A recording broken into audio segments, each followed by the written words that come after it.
This is the Westinghouse iGen5000 portable inverter generator. From the moment you see it, this is a pretty beefy machine, but it still manages to look modern and compact. The blue casing really stands out, and everything is laid out in a way that makes you feel like this was actually designed for real, everyday people who might not want to mess around with complicated gadgets. Even though it's got a little weight to it, coming up at just about 119 pounds, it's got these built-in handles and wheels that actually make it possible for someone like me, and I wouldn't call myself a bodybuilder, to move it around the yard or even load it into the back of the truck. So, off the bat, the portability isn't as intimidating as I thought it might be, just reading that weight number online. Getting this thing ready was honestly something I felt a bit anxious about. I always worry about whether there's some little mistake I'll make and ruin a brand new generator. But one thing I'll say is that the instructions included with the iGen5000 are super clear, and Westinghouse actually sends you engine oil and a threaded funnel right in the box, so you don't end up spilling oil all over the place.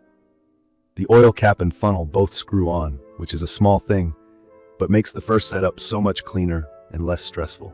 That's honestly something you'll appreciate, especially if this is your first go at dealing with a portable generator. While working through setup, I noticed the battery comes disconnected. For anyone who's not used to that, basically the generator ships with the battery out for safety. All you need to do is connect the battery leads, which is just a simple plug-and-play connection. Nothing to stress about unless you're brand new to these devices. After the battery's connected, you just add gas to the generator's 3.4-gallon tank and use the easy fuel switch to turn it on. The whole starting process is super smooth. I tried the remote start, which is this neat key fob that works like a car remote, and it worked nicely after the battery actually had a chance to charge. The other thing I really like here is the electric push-button start. I can't overstate how much easier this makes it, especially for my wife and I. No more yanking on a pull starter cord and wearing out your shoulder. Of course, just in case, you still have a traditional recoil start option as a backup. One time, after not using the unit for a while, I noticed the battery had run low and the remote didn't kick the generator on, but the recoil backup worked on the first try. It's good peace of mind knowing you won't just be stranded if something simple goes wrong. Key features that matter for typical use. With 5,000 peak watts, 3,900 running watts, and a 30-amp RV-ready outlet, this generator is ready for just about anything I need for home backup or camping. I run a small RV air conditioner, lights, phone chargers, and a fridge, and the generator doesn't even break a sweat. The pure sine wave inverter setup here is a big deal. This means the electricity coming out is as stable as what you get from the power company, so I feel totally comfortable running my sensitive electronics, laptops, phones, TVs, without worrying about damage. If you aren't familiar with this, a lot of standard generators don't filter their output, and that can short out or wear out, say, a computer or a modern TV.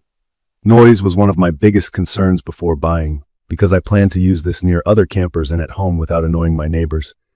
But once the iGen5000's running, I can say it's genuinely quiet. Officially, it's rated at about 52 decibels, about as loud as a normal conversation.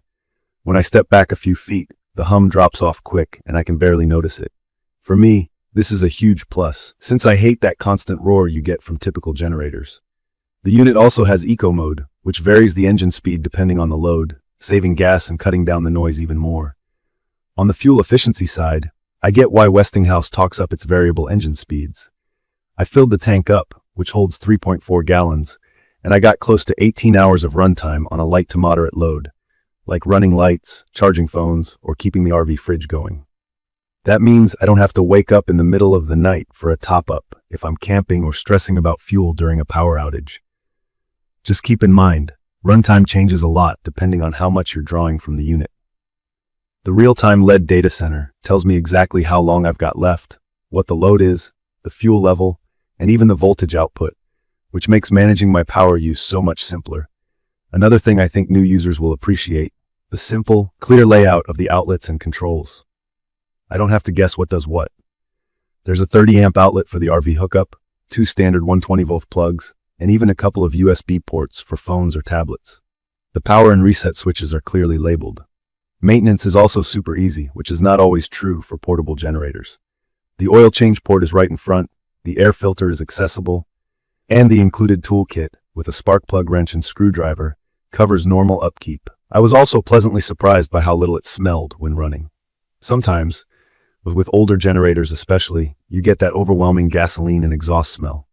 The iGen5000 is designed to keep emissions down, and that helps both for use in campgrounds and general peace of mind about air quality around the house or RV site. From my experience, the weight is manageable. It's not exactly feather-light, but with the combination of telescoping suitcase-style handle and the never-flat wheels, I can move it by myself or with my wife without worrying about injuries or struggling too much.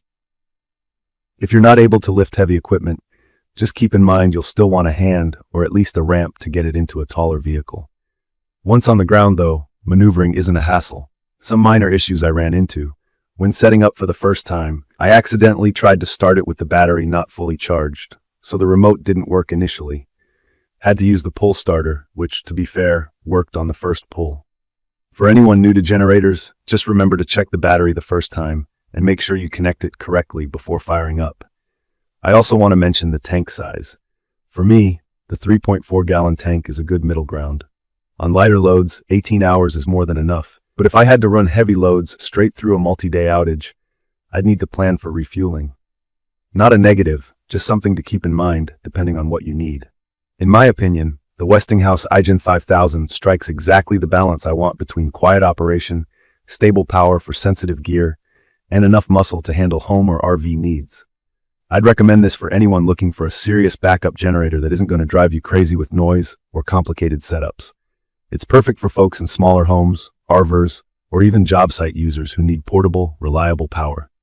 The included features like remote start, clear LED display, and built-in wheels genuinely make a real difference in everyday use. In conclusion, I didn't think I'd say this about a portable generator, but I actually look forward to using the Westinghouse iGen5000.